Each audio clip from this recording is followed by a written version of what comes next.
نمازوں کے علاوہ، خاص مواقع کے علاوہ دن میں جب بھی آپ چاہیں درود شریف پڑھ سکتے ہیں، لیکن عام دنوں کے علاوہ جمعے کے دن خصوصی طور پر درود شریف پڑھنے کی تاکید ہے، کیونکہ آپ نے اس کا خود حکم دیا. آپ صلی اللہ علیہ وسلم نے فرمایا جمعہ کے روز کثرت سے مجھ پر درود پڑھا کرو، جو آدمی جمعہ کے روز مجھ پر درود بھیجتا ہے وہ میرے سامنے پیش کیا جاتا ہے.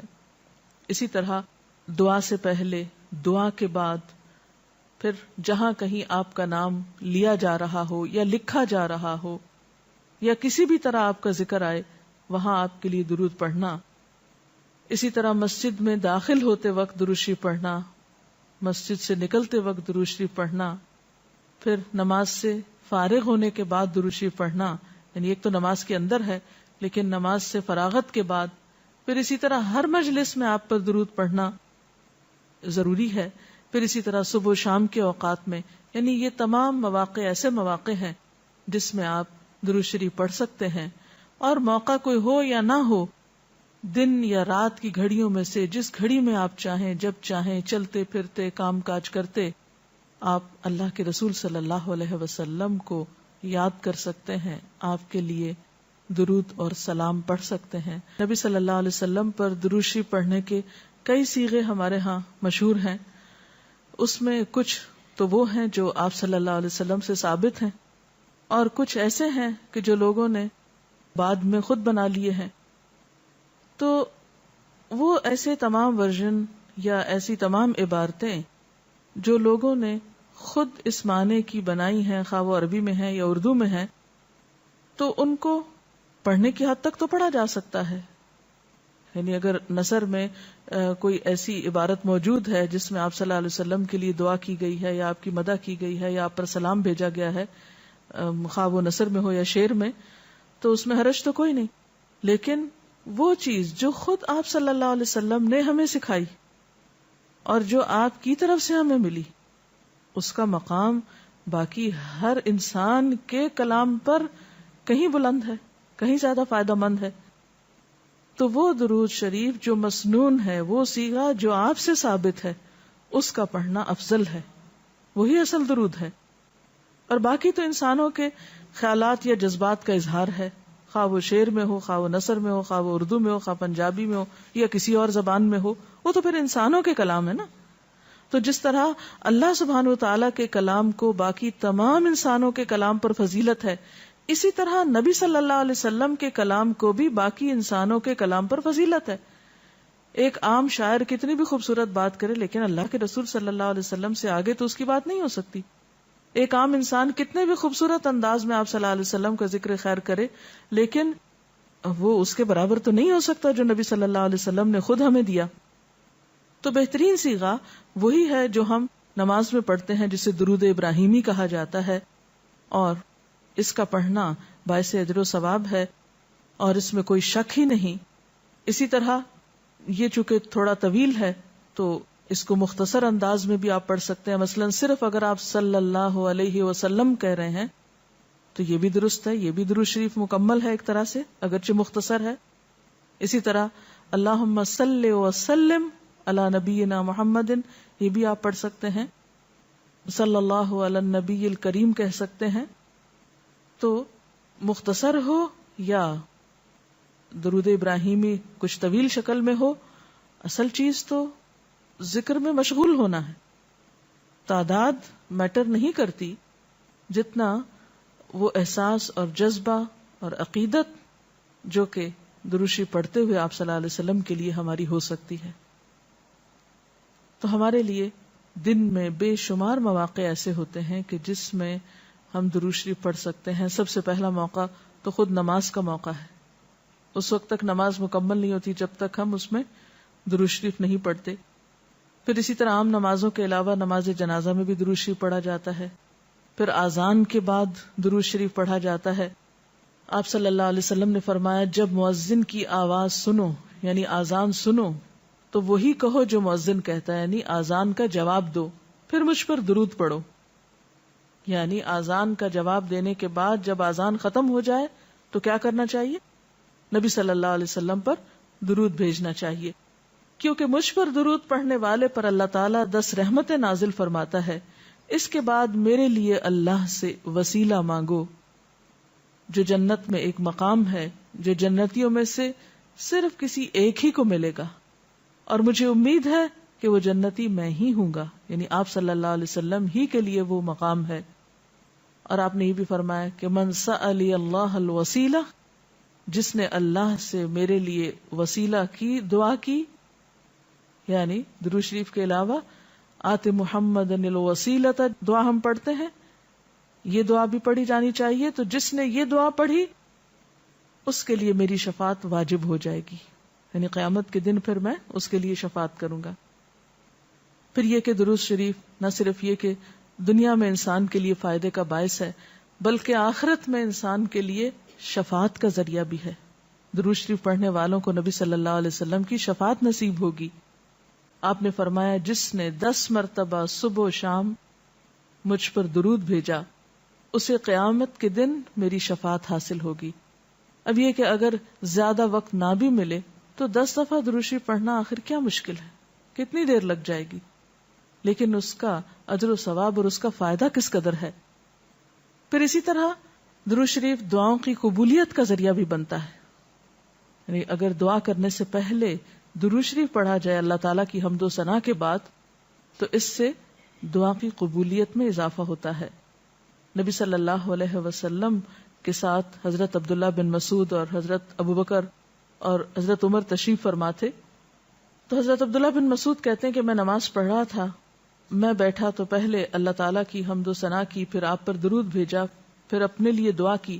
تو آپ نے فرمایا اللہ سے مانگو ضرور دیے جاؤ گے، یعنی جس طریقے سے تم نے دعا کی ہے کہ پہلے اللہ تعالیٰ کی حمد و ثنا کی ہے پھر درود شریف پڑھا ہے، تو اب جو بھی تم دعا مانگو گے وہ دعا قبول ہوگی. پھر اسی طرح ہم دیکھتے ہیں کہ درود شریف نیکیوں کا دروازہ کھولتا ہے، نیکیوں میں اضافے کا ذریعہ بنتا ہے. آپ نے فرمایا جس نے مجھ پر ایک دفعہ درود بھیجا اللہ تعالیٰ اس کے نامہ اعمال میں 10 نیکیاں لکھے گا. پھر اسی طرح فرشتوں کی دعائیں آتی ہیں اس شخص کے لیے جو درود شریف پڑھتا ہے. رسول اللہ صلی اللہ علیہ وسلم نے فرمایا جب تک کوئی مسلمان مجھ پر درود بھیجتا رہتا ہے اس وقت تک فرشتے اس کے لیے دعائیں رحمت کرتے رہتے ہیں. یعنی آپ درود شریف پڑھیں تو فرشتے آپ کے لیے دعا کرنے میں لگ جاتے ہیں. اب جو چاہے کم پڑھے اور جو چاہے زیادہ پڑھے، یعنی کتنی دعائیں چاہیے اس کو. دیکھیں ہم عام طور پر کتنا کہتے ہیں دوسروں سے کہ پلیز ہمارے لیے دعا کیجئے، ہمیں دعا میں یاد رکھیے، دوسروں کی ایک طرح سے منت سماجت کر رہے ہوتے ہیں.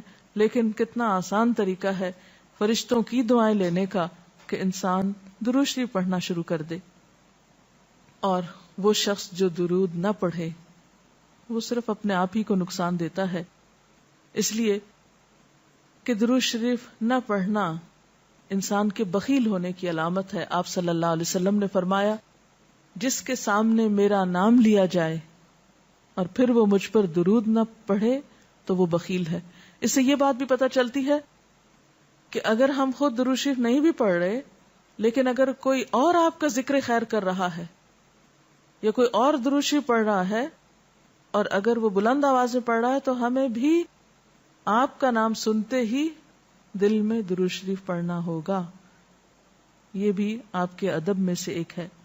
اور قیامت کے دن اس شخص کے لیے جو درود نہ پڑھے، درود کا نہ پڑھنا حسرتوں کا باعث ہوگا. حضرت ابو ہریرہ رضی اللہ تعالی عنہ کہتے ہیں کہ رسول اللہ صلی اللہ علیہ وسلم نے فرمایا جس مجلس میں لوگ اللہ کا ذکر نہ کریں، یعنی اکٹھے ہوئے ہیں دنیا بھر کی باتیں کی لیکن اللہ سبحانہ و تعالیٰ کی کوئی بات نہیں کی، اور نبی صلی اللہ علیہ وسلم پر درود نہ بھیجیں، یعنی نہ تو اللہ کا ذکر کیا اور نہ ہی آپ پر درود بھیجا، وہ مجلس قیامت کے دن انسان کے لیے حسرت کا باعث ہوگی. انسان اس پر پچھتائے گا، خواہ وہ اپنے نیک اعمال کے بدلے میں جنت میں چلا ہی جائے. یعنی ایک شخص جنت میں بھی پہنچ گیا لیکن اس کو ایسی مجلسوں پر حسرت ضرور ہوگی جس میں اس نے اللہ کا ذکر اور رسول اللہ صلی اللہ علیہ وسلم پر درود نہ بھیجا ہوگا. اور اگر دیکھا جائے تو انسان کے اعمال میں ایسی کوتاہی اور غفلت بسا اوقات جنت سے محرومی کا سبب بھی بن جاتی ہے. آپ صلی اللہ علیہ وسلم نے فرمایا جو مجھ پر درود پڑھنا بھول گیا اس نے جنت کا رستہ کھو دیا. یعنی جس نے اتنی غفلت برتی کہ کبھی آپ کا ذکر ہی نہیں کیا اور کبھی آپ کے لیے دعا ہی نہیں کی اور کبھی آپ کے لیے درود ہی نہیں پڑھا, تو اس نے اپنے لیے کیا کمایا؟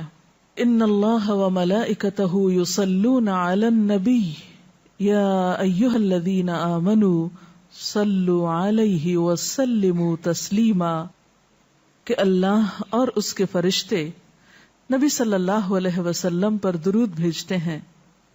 اے لوگو جو ایمان لائے ہو, تم بھی ان پر درود و سلام بھیجو. تو رسول اللہ صلی اللہ علیہ وسلم کے ذکر کا, آپ کی یاد کا بہترین طریقہ آپ پر درود بھیجنا ہے, آپ کے لیے دعائے رحمت کرنا ہے.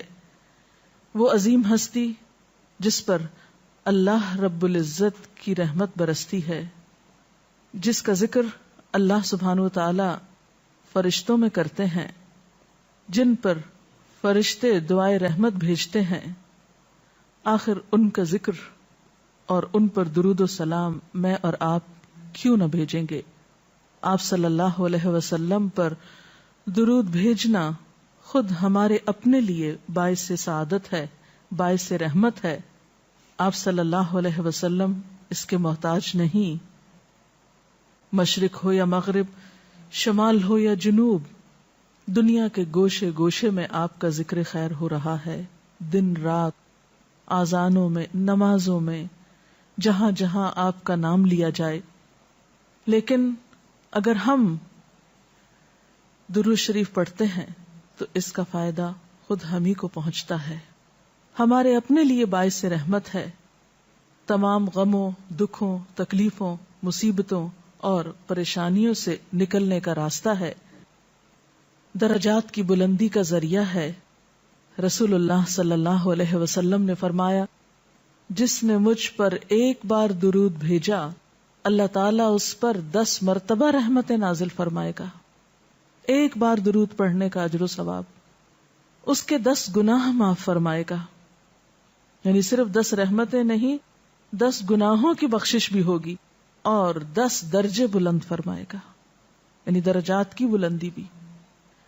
اسی طرح درود شریف آپ صلی اللہ علیہ وسلم سے قربت کا ذریعہ بھی ہے.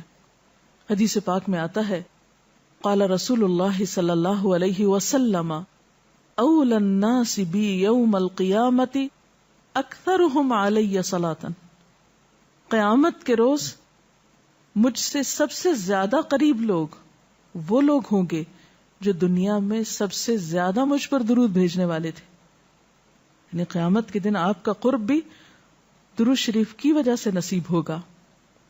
پھر اسی طرح اگر انسان کوئی اور دعا نہ بھی کر سکے, غم, دکھ اور تکلیف کی حالت میں صرف درود شریف بھی پڑھتا رہے تو اسے ساری دعاؤں سے کفایت کر جائے گا. ایک حدیث میں آتا ہے, حضرت ابی ابن کعب رضی اللہ تعالی عنہ کہتے ہیں کہ میں نے آپ صلی اللہ علیہ وسلم سے عرض کیا, اے اللہ کے رسول صلی اللہ علیہ وسلم, میں آپ پر کثرت سے درود بھیجتا ہوں, یعنی بہت زیادہ آپ پر درود بھیجتا ہوں, اپنی دعا میں سے کتنا وقت میں درود کے لیے وقف کروں؟ یعنی جتنی میں دعائیں مانگتا ہوں ان میں سے کتنے وقت کے لیے درود پڑھا کروں, یعنی آپ پر دعائے رحمت بھیجوں یا آپ کے لیے دعائے رحمت کروں. درود کا مطلب یہی ہوتا ہے. تو آپ صلی اللہ علیہ وسلم نے فرمایا, جتنا تو چاہے,